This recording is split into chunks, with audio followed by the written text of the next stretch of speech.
Hello, ladies and gents. Welcome to episode 2 of the Deu Awuok Show, where it is my job to interview professional and collegiate soccer players about their life journeys around the beautiful game. On this episode, I speak with Machop Chol, a professional soccer player for Atlanta United and the Major League Soccer, and a member of the South Sudan national team. We talk about his experience growing up in Atlanta and getting to play for the academy, playing Division One soccer with Wake Forest and leading them to the National Cup, signing that professional contract, and getting to play with the likes of Miguel Almiron of Newcastle United and Thiago Almada, who recently won the World Cup with Argentina. Thanks for tuning in. Hope you enjoyed the episode. My job. Welcome to the show. Thanks for joining me, man. Appreciate it, man. Thanks for having me, bro. Kev. Chivo roll. I need to work on my dingo more, bro. I've been slacking, man. You ball? Yeah. Chivo roll, for those that are not familiar with the language, roughly translates to how have you been, or have you been well, which is the equivalent of saying hello in English. And Dinka is one of the most spoken languages in South Sudan, one of the biggest tribes. So that's the language that we speak. But anyway, pleasure to have you on the show. Let's get started. Why don't we start with a little introduction? Tell us a little bit about yourself. Where are you from? Where did you grow up? All right, yeah. So my name is Machop Chol. Grew up in Atlanta, Georgia, Clarkston to be specific. And yeah, small town. A lot of immigrants, people from all over the world. So that's my background. I've been exposed to a lot of different cultures and that thing. So it Nice. hasn't been too hard. Were you born in the States, or were you born in South Sudan? No, I was born in Khartoum, and then when I was two, my family moved here, and yeah, we went to New York first, and Alabama for like a few months, and then settled in Clarkston. Nice. How and when did you get started playing soccer? Like, who got you involved in, and what age was that? I remember it was when I was around the age of 5. My older brother, he would go to this community center right by our house, and he decided to take us one day, and I just remember from there, I was like, yeah, I want to go back every single day. So that's pretty much where it started. I remember I just came with some huge cargo pants, and I wasn't even prepared to play. Yeah. No, see, I remember those days. Like, me and my cousins would, like, literally walk maybe like an hour, and this was in the snow too. We walked like maybe an hour to go to like our school to go pick up on Sundays, and Yeah. yeah, we enjoyed it. But I'm sure it was similar for you. Talk to us about the clubs you grew up playing with. What was the first team you joined, and to be officially playing at a club level? So like for me, the first club, I was just playing for local team in Clarkston, and then from there, it was the YMCA, and at the Hmm. time it was just like a little rec league, and it was nothing serious. It was just for us to have fun, get out the house, and then make friends and that kind of thing. But um, then once we got to U12s and U13, the select, Hmm. that's when it was still DDY, but it was more like academy, and back then they had different names for the leagues and that thing. So that was a big jump for me, and I was still with the same friends and everything, but Yeah. pretty much been with the same club all the way until Atlanta came around. Nice. Yeah. So you were actually an original member of the U18 teams in the inaugural 2016-2017 season. Mhm. What was that transition like for you? How did you get recruited to go play for the academy? Yeah, so when I was playing for DDY, we Hmm. had there was a good group of kids from like Africa, of course, and there were Yeah. some talented players, and most of us were like on scholarship and that kind of thing. So Yeah. yeah, we did well for ourselves, and there was this one player, Lagos, like that's my guy. We grew up playing together, and he was Yeah. drawing a lot of attention from different MLS clubs and that kind of thing. And he was originally supposed to go to like Philly to go play with their academy, but then they're like, no, Atlanta's coming, so wait. And I Uh-huh. guess that kind of brought more eyes on us, and that gave us a chance to go and try out. They invited me and another player, Haji. So it was us three at the tryout in the summer. Nice. Yeah, That's yeah, that's pretty cool. How did the trial go for you? yeah. It went pretty well. I mean, personally, I didn't think it was great, but They thought I did well, so yeah. When I got the call, I was like, yeah, You must have pretty high standards for yourself to be able to kind of not think you did your best, but still get selected. So, congrats there.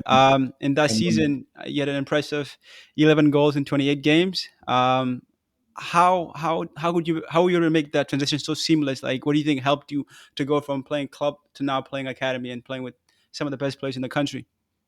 I think for me it was just easy because I didn't think about it too much, and I was just having fun. Like I wasn't really thinking like, wow, this is DA, this is like a Yeah, next big jump for me or anything. For me, it was just going to practice, having fun with my friends, and that made it yeah. easy for me. And yeah, I had a good group of guys around me, and our team was pretty solid too. So that only helped. And then the coaches as well, like they were very supportive, and they always gave us confidence and told us to just enjoy. So That's great because I've it's a big jump, and the fact that you're able to kind of you know transition yeah, seamlessly, it's a testament to your talent, also to your attitude, and not trying to think too much about it. I think sometimes players get caught up in the moment and like, oh wow, I'm playing mhm, for this academy now, and the pressure gets to them. But I think if at the yeah, end of the day, if you take a step back and you're like, hey, this is the game, I love doing this for fun, and don't mhm, take it too seriously, I think you're more comfortable, and I think it helps a lot. So right. kudos to you there. Following that season, you committed to a national powerhouse in Wake Forest to play Division One soccer. Talk to us about what the recruiting process was like for you, and why you chose Wake Forest over the other top schools that were pursuing you.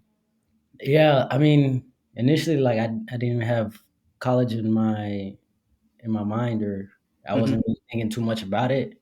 Yeah.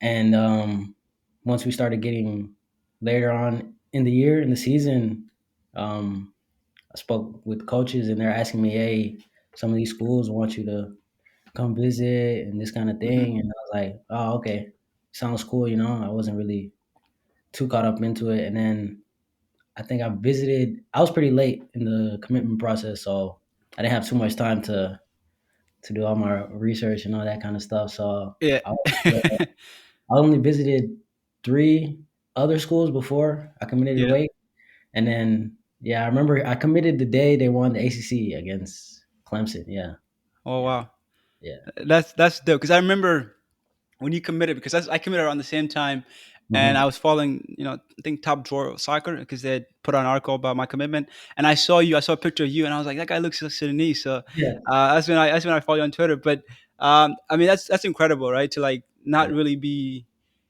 involved with or with intention of trying to go play college soccer, then to be able to kind of sign for a top program like Wake Forest, that's Mhm. pretty dope, man. Congrats. Thank you, bro. Thank you, bro. Congrats, to you, man. It was cool to see somebody from South Sudan. Every time I see someone, I'm like, Yeah, man. yeah. So it's nice, bro. Nice. I get excited, dude. There's not that many. Same. I grew up in Rochester, so there was not that many South Sudanese folks. So then when I saw that and you played soccer too, and you're going to be playing Division One soccer like I was like, wow, this is really dope. I gotta reach out to this guy. So that was like I think that was my junior year, maybe the start of my senior year. I think it was the start of my senior year in high school. Mhm, But yeah, it was really cool to see, because there's not that many people playing at that level. mhm, You appear in your freshman year. You appear in 13 games. But unfortunately missed a whole month due to an injury. Um, what was the adjustment like to the college level? Right, you were going from playing at the academy level, which was pretty high level, playing against some of the best some of the best high school players around mhm, the country. But then now you're playing for one of the top programs in the country, competing for starting spots against the best of the best. What was that mhm. transition like? Was it the same adjustment you had going to the academy, or was it a bit tougher? Talk to us about that experience for you. Yeah, no, it was definitely a lot different. It was tough. It was Hmm. tough because like so many great players were there at the time, especially Yeah. that freshman year. We had a really good squad, and it's different from playing soccer with your friends.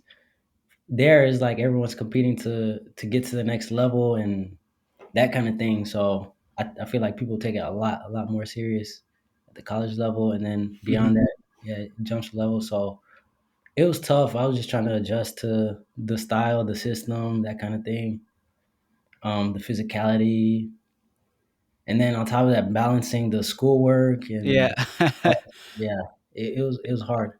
Now it took me some time. I don't think I finally got adjusted until like my freshman spring. Yeah. That's when I was like, Nice. okay, Yeah. yeah, It can be a quite an adjustment. And yeah, to your point, you're like traveling all the time. You're missing mhm, classes, right? And trying to balance the high demands of playing at a top program with mhm, everything else that goes on with being a college student. It's a lot, but you seem to manage that well, because in the following season you broke out, and you were a starter. Had, I think, 5 goals and 7 assists that season. Playing for, and you guys finished the season ranked as the number one team in the country. So you're playing against the best of the best with the best of the best. What do you think helped you that second year and have to be able to have such an impact on the team? honestly, it was more so my bros that were around me and my suite Hmm. mates. Yeah, they were pushing me a lot, man. Like my guy Omir, that was my roommate at the time, and he was pushing me. He was telling me, bro, you have to meet these goals. You have to do this. You Uh-huh. have to do this. So he really helped me, and he didn't make it easy for me. So I feel like Yeah, that pushed. yeah, I can Me. imagine. And he's playing right now at the Red Bulls, right? I think I met when you guys were in city. I actually met up with you guys. I remember Yeah, that was you guys crazy, were man. both here, dude. I'm just thinking now, like, what are the chances? Like, I don't live in the city. I'm living in the city now because I work here full time. But when we met here in the city, um, I was just here for an internship, right? This was for the Yeah. viewers, some context. This was, I think, after a sophomore year. I Mhm. was in the city just interning, and you were in the city visiting your friend Omir, and we Yeah. just happened to be at the same store, at the same Adidas store in New York City, which was, I'm looking back now, it's like, what are the chances of that, dude? Nah, that's pretty sick, bro. That's wild, bro. But you guys played each other a couple times, right? Atlanta and Red Bull. Yeah, yeah, we got the chance to play each other a couple of times. We're always hoping we're on the field at the same time, but Yeah, that's sweet, somehow, but yeah, yeah, from like roommates to street mates to now playing professional together. That's pretty cool. I guess in your junior year of college soccer, you follow up that impressive performance with another 4 goals and a team high 8 assists. Leading Wake Forest to the national semifinals of mhm. the national tournament. Talk to us about that experience and what it was like to be able to kind of play at the College Cup, and it's the highest level for those playing at college soccer. Yeah. It was a pretty good experience. I just wish the circumstances like the pitch and that kind of stuff, but the other team had to play on the same Hmm. conditions as well. But it was pretty cool, and it made it memorable for me. And then Yeah. so many talented players in that college cup. Yeah, in that college cup. So it's nice to see a lot of those guys go on and do pretty big things. Like we played against Daryl, and Oh yeah, DK, Daryl DK. Yeah, that's right. Yeah. he's at West Brom now. So Dude, that's crazy. I remember watching that tournament. You balled out, bro. I remember you had a nice banger from, I think, outside the outside the box, and then you had like a nice run where you yeah, got the PK. Yeah, that yeah, was that was that was a good turn for you and for the team, as well as you guys made it to the final four of the hmm College Cup. hmm it was a pretty cool experience, man. That was just unfortunate not to come home with anything, But I'm glad the underclassmen were able to experience that, and I was just hoping that it was something that would leave them hungry and want them to strive for more. For sure, for sure. And you guys are consistently ranked, amongst the top, if not the top team in the country. So I'm sure that helps. The fact that you guys been there and you guys are highly ranked, that kind of encourage other people to kind of hmm join the program. In the January of 2021, you signed a homegrown contract with Atlanta United. Give us a little behind the scenes look into what that process looked like as a homegrown player. When did you hire an agent? When did you know you're going to get the contract? Give us the whole deeds. Yeah, so like I think it was my sophomore year or junior year. Like I was already talking to some of the guys Wow. from the club still. No, they just check on like Yeah. usually they just check on the college guys and see how they're doing. But like every summer we'd come back and we train with the first team or second team. Yeah. So for me to be one of those guys that they consistently called every summer to come train, it was a good sign for me. So I just knew I had to do my thing in university, and then um, following my senior year, um, I remember just coming back for Hmm. 2 weeks. They were still training. I'm pretty sure a lot of teams were done at the time, but Yeah. Atlanta was still training because they had the CONCACAF Champions League or whatever. I just remember training, and I feel like I'd had a really good 2 weeks with the team, and that really helped my case. But I was speaking with an agent for some time before that. Um, might have been my junior year. Yeah, I was speaking with an Yeah. agent. And I didn't sign with him until the off season. So right before I signed my contract, I was like, yeah. Nice. So you went and trained with them for a couple weeks, and then after that, great performance during those 2 weeks, you were offered, and then you signed. Like you've been in contact with an agent, but then you officially like sign him and then sign the contract. Yeah, so I mean, they told me that they were planning on offering me before I even Mm. did the 2 weeks, but I feel like that just helped me, and yeah, I guess where they see me. So it was good for me. And then I did the thing with my agent, like I signed with him and I did the contract. It was pretty much almost all at the same time. So That's yeah. that's dope. That's dope. Yeah. I guess what was it like signing your first professional contract and being able to realize your lifelong, dream of becoming a professional soccer player? Something you've probably been working towards for a very, very long time. To be honest, it didn't really hit me like that, like I thought it would.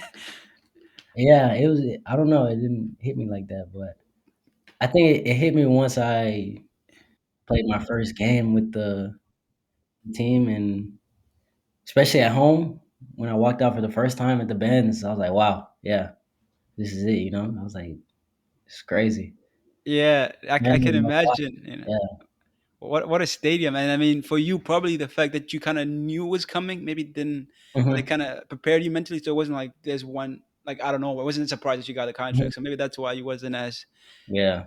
Yeah. wasn't as it didn't hit as hard Yeah. up until you made your debut. I guess maybe talk on that point, talk to us about that debut, right? Like and that the opportunity to kind of play your first professional soccer game. You were playing against the like of Nani, who for those familiar with the Yeah. sport know who he was and how great a player he was. But for those not familiar with the sport, he was one of the most talented, most decorated wingers.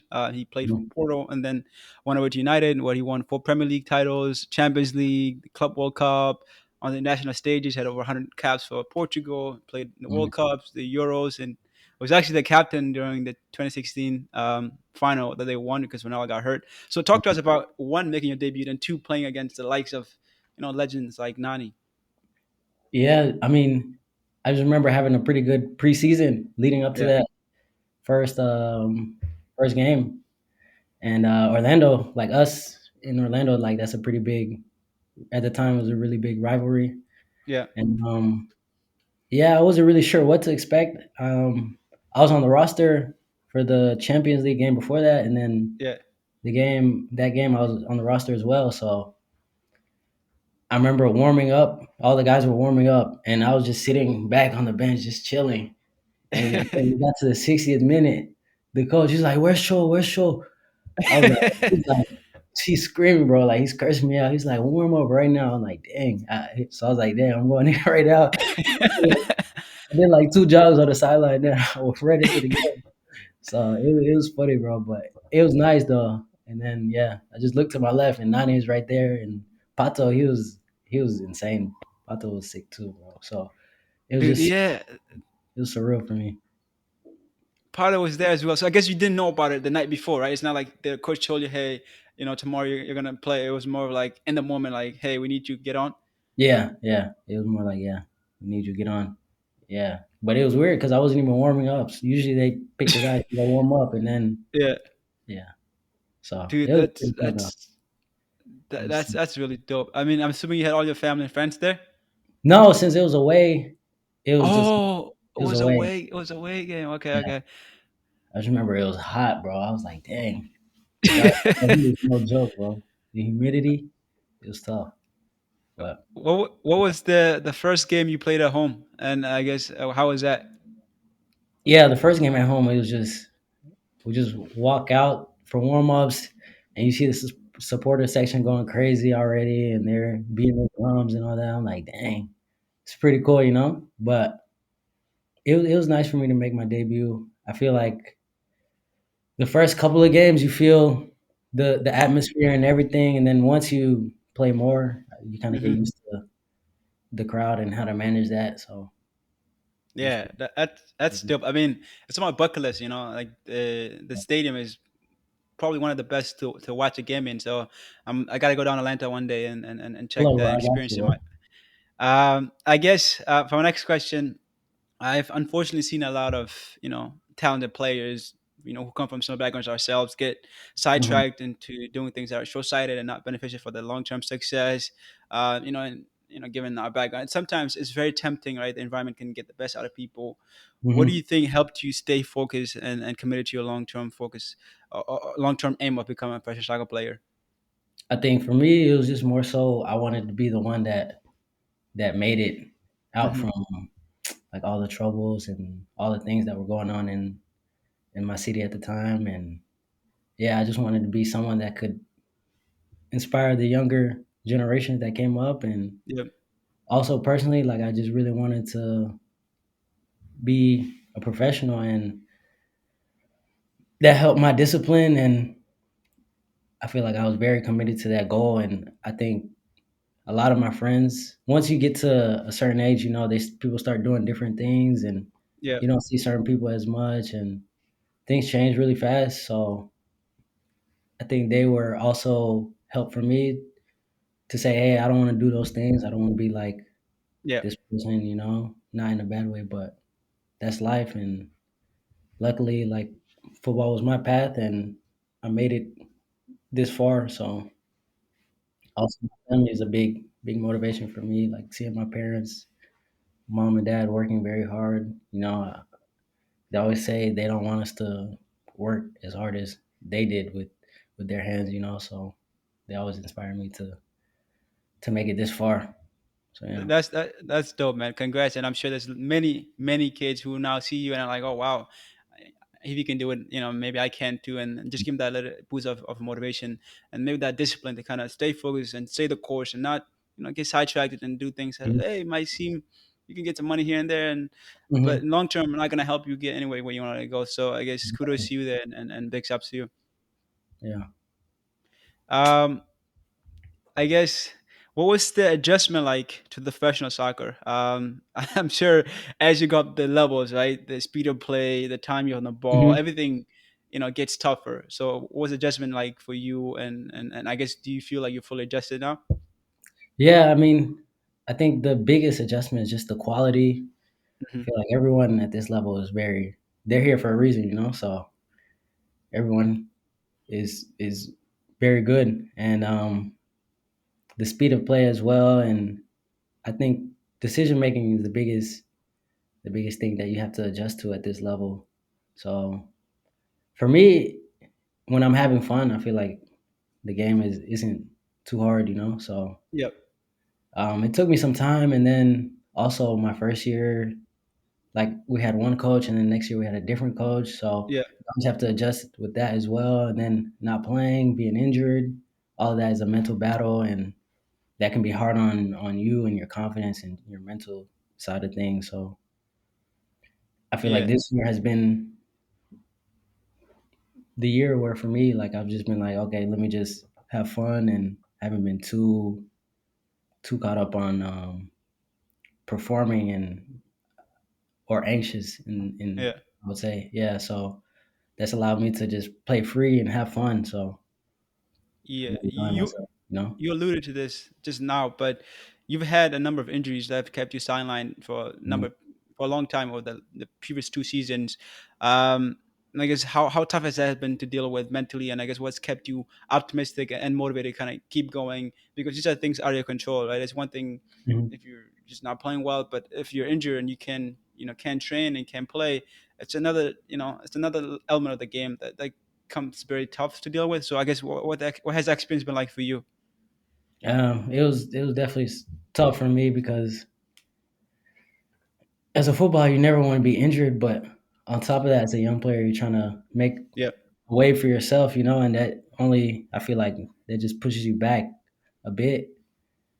And that was for me, that was the hardest part that I had to deal with, was just knowing that like someone like me, I have to work twice as hard just to make a name for myself. And Yeah, yeah, because coming from college, coming from the homegrown, is harder for us homegrowns, to yeah, get chances with the first team. So I feel like that was the hardest thing.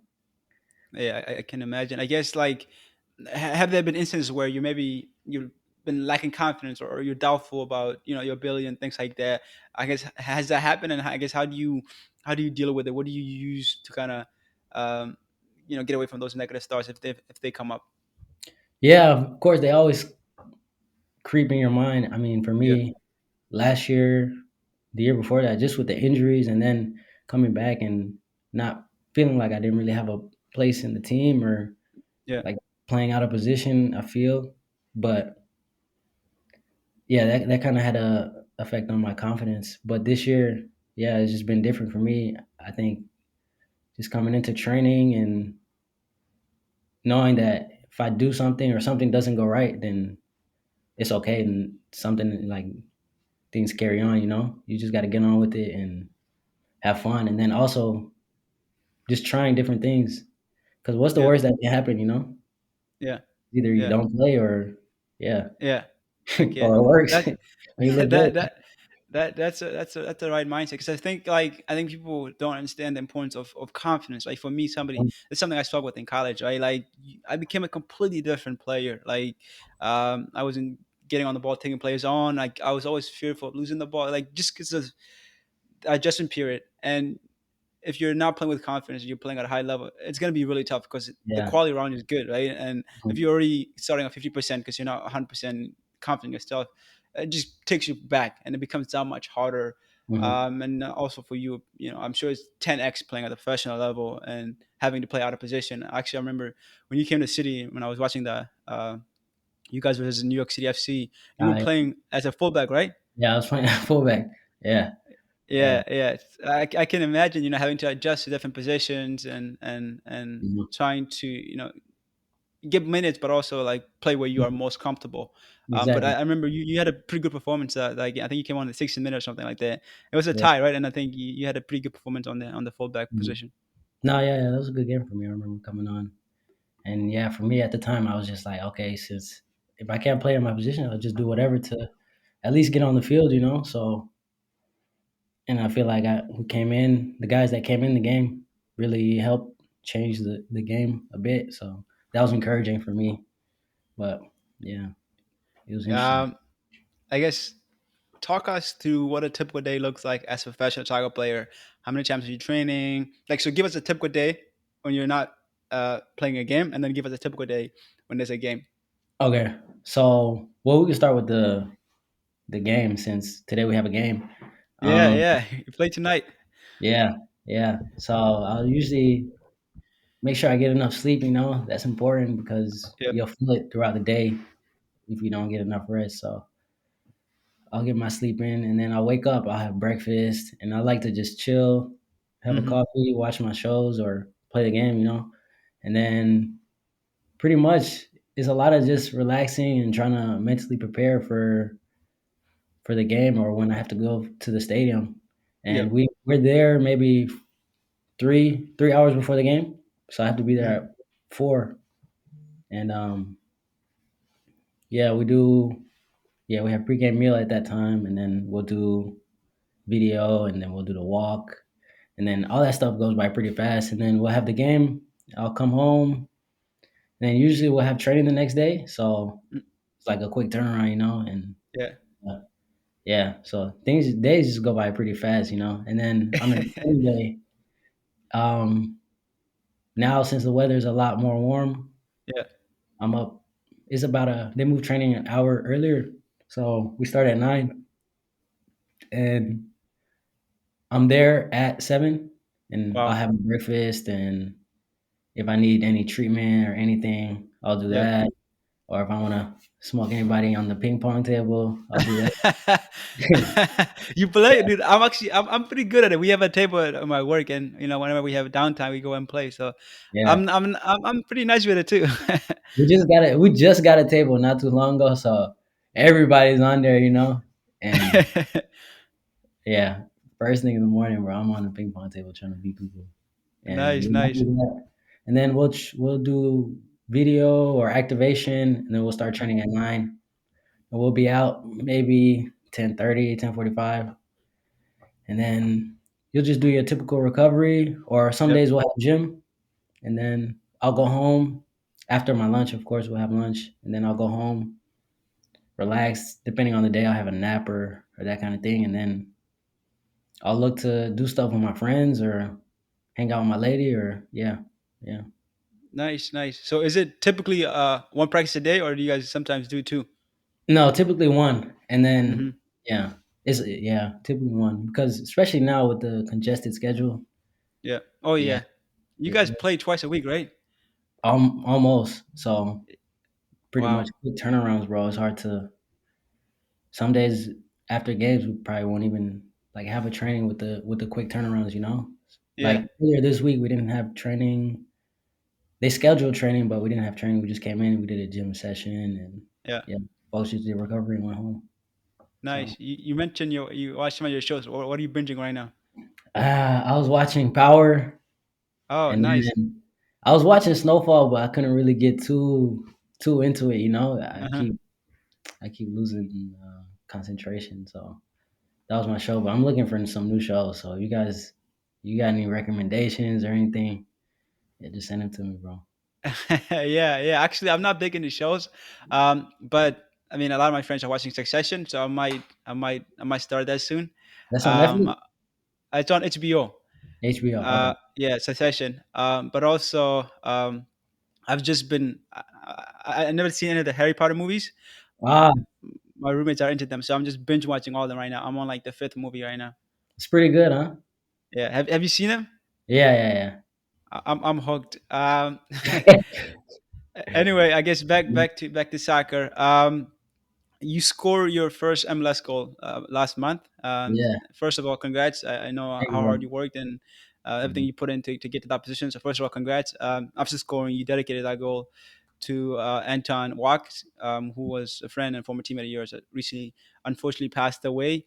Mhm. So you score and then you took off the shirt to show to dedicate that goal to him. I guess talk to us about what was going through your head, right? On one hand, you just score your first goal, and then on the other hand, you're remembering your friend. Talk to us about the number of emotions that were going through your head as you score that goal.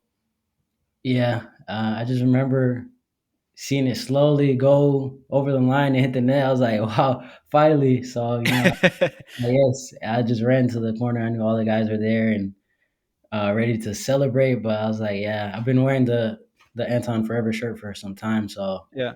yeah, I finally got to take my jersey off and just I just wanted to dedicate that goal to him. I feel like he was someone that always gave me confidence and he Uh-huh. believed in me. So this year, like I really wanted to tribute to him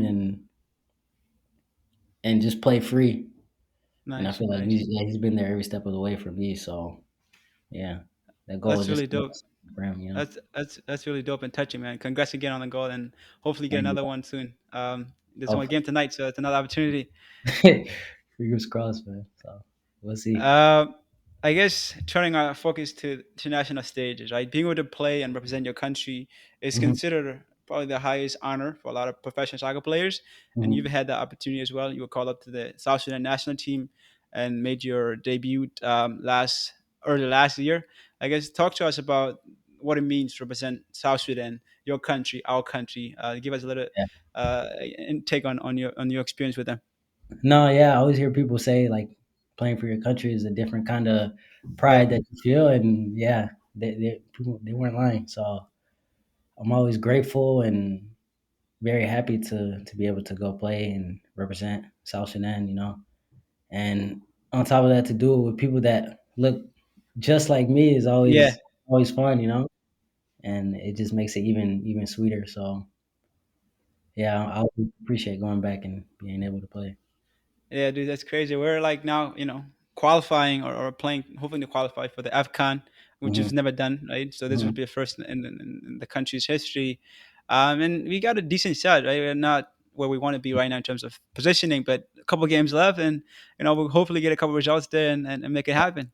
Yeah, yeah. No, I think we have a solid group, man. Just Yeah, it's just been hard with the trying to get everybody together with a short Yeah, amount of time and trying to get guys to all follow the system with yeah. so little time, you know. So hopefully we can get it going soon. What has that experience been like? I guess going back, that was the first time you've been back since you left, right? Back in Hmm. '02. Hmm. So it was always a struggle just to get there, you know. Just to get Yeah, there is always a struggle, man, because like you need certain documents and these kind of yeah. things. So, and then on top of that, the flight is like forever, man. So that was weird for me. I remember getting off the plane and my legs were just swollen. I was like, wow, Jesus. crazy, you know. But yeah, yeah, it was definitely different. Yeah, you guys have another game coming up. Who you guys playing up? I think in a month or so, right? Who's the next qualifier game? This next camp in Yeah. not far from now, June. I think the game is the 14th, Okay. or it might be before that. But we play Gambia. Okay. Okay. Where's the camp? Is it gonna be in South Sudan? It should be, but I'm not sure. You know, sometimes we don't Okay. even. Sometimes I don't even know until the Yeah. day of the You get game. called up. Yeah. Yeah. Okay. That makes sense. I'll be tuned in for that, dude. There was like I Yeah, saw what was it, the under 17s playing in AFCON or yeah. recently, and dude, like I think they lost in what, the semis or The the 20s, the 20s. Yeah, they did really was well, it the man. 20s? Yeah, Was the 20s? Yeah. And for me, bro, just watching that, like so much pride. It's yeah. With a like different kind of passion, you know. dude, it was unbelievable to see that. Like I mean, the country's been through so much, and it's a source of happiness for a lot of people being to see our country at that stage, and Mm. hopefully we'll be able to make one of these big tournaments soon. So hopefully it's this upcoming AFCON tournament. Hopefully, man. We need it, man. It'd be amazing, Uh, man. yeah, yeah. It's gonna come. It's gonna come in due Yeah. time. I'm just hoping it's soon, right? Mhm. Sooner than later.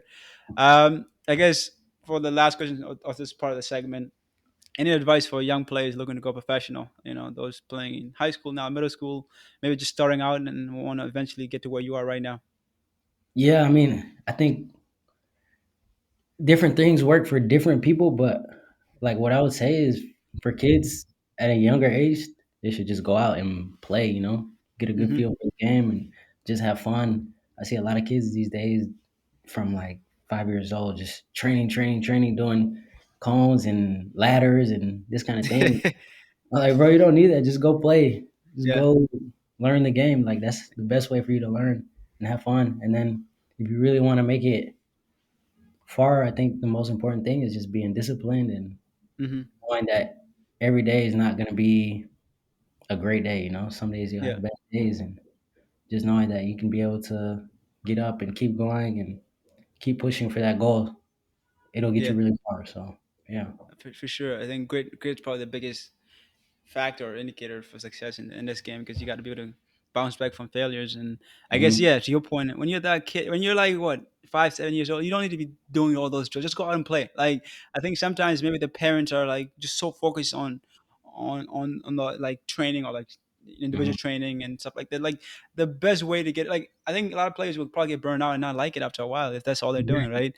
Like Yeah. it's not as fun as just going out in the streets and playing with your friends. Like that's the most enjoyable part, and that's when you learn the best, right? And you'll Mhm. have the endurance to keep going. But if you start them too young and they're just drills and drills and drills, I You think go they to get burned Brazil, out. man. Look at those kids. They're playing futsal. Yeah, yeah. Then I never seen a Brazilian kid training, man. He's always playing beach volley, whatever, man. It's just playing, having fun, you know.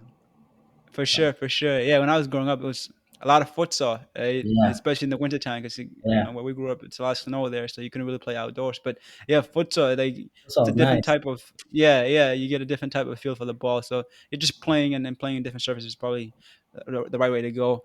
Mhm. I guess now we're getting towards the end of this episode. We're gonna transition to the next segment of the podcast where I ask all my guests these questions. Yeah. Um, for this first question, actually, I'm very interested to hear your take, right? Because you play with some unbelievable players, right? Starting with, Mhm. Miguel Almiron, who's killing it right now in the Premier League with Newcastle. You play with Mhm. Jose Martinez, who's arguably one of the best strikers to ever play the league, right? And an Mhm. unbelievable talent. And then now playing with current World Cup winner Thiago Almada. Talk Mhm. to us about, I guess, best player you played with, and best player you played against. It might be tough, but let's hear it. Oof. Best player I played with. That's a tough question. It's so hard to just pick just one, but Okay, maybe pick two then. Pick two. of course Miguel. He was in trainings. He was insane, man. He didn't even do anything crazy in trainings. He would just one touch, two touch, and then he'd run at like 200 miles per hour. He was so Yeah. right, man. And then Thiago and Barco, like they're both very. I feel like they're similar, but Yeah. they're both just quality players, man. Sometimes they do things I'm like, dang, just leave me speechless. But yeah, yeah, there's some Yeah. players, man. And Thiago's killing it right now. He's arguably the best player in the league, and he's scored some unbelievable free kicks, some unbelievable goals, some nice assists. So he's having one hell of a season. I mean, Mhm. coming off after winning the World Cup with Argentina, that probably gave him so much confidence, eh? Yeah, yeah, yeah. I think it did. He's coming to this season a different guy. He's been Yeah. killing it, bro. So it's been fun to see and talk to him about it and those kind of things. So I'm happy for him. Nice, nice. Next question: start one, bench one, and sell one. Benzema, Lewandowski, Luis Suarez. So for me, I'm a Barca fan, so I'm starting Suarez. Uh huh. Um, bench. Who did I say bench, bro? This is tough. I have to, I have to bench Benzema and then sell Lewandowski. Yeah, interesting Uh, take. But I mean, yeah, those are all world class strikers, so it's a tough yeah. one. Messi or Ronaldo? I mean, you said you're a Barcelona fan, so I'm assuming you're gonna say Messi. But anyway, Messi or Ronaldo? Messi, of course, man. Messi, Messi, Messi. But Ronaldo, he's insane too. So they're both Yeah, amazing players. But Messi is my guy. feel that, feel that. And then rank these three players: Haaland, Vinny, and Mbappe. I'll go Mbappe, Vini, then Holland. Interesting. Okay. Okay. Yeah. Yeah, that's pretty much it in terms of questions. Thanks again for joining. It's been a pleasure speaking to you, and really enjoyed it. Thanks for having me, bro. I appreciate it, man. Yeah, and good luck with the game tonight. I'll be watching, and I'll see you again when you come play in the city. All right, bet. Thank you, bro. All right. Cheers, brother. Peace out, bro. Thanks for taking the time out of your day to listen and support this podcast. It is very much appreciated. Please follow the show if you don't already do so. The show can be found on YouTube, Instagram, TikTok, and the rest of the other major platforms. As always, be kind to yourself, be kind to others. Much love. This show is produced by Yak Awok and original music by Scott Holmes.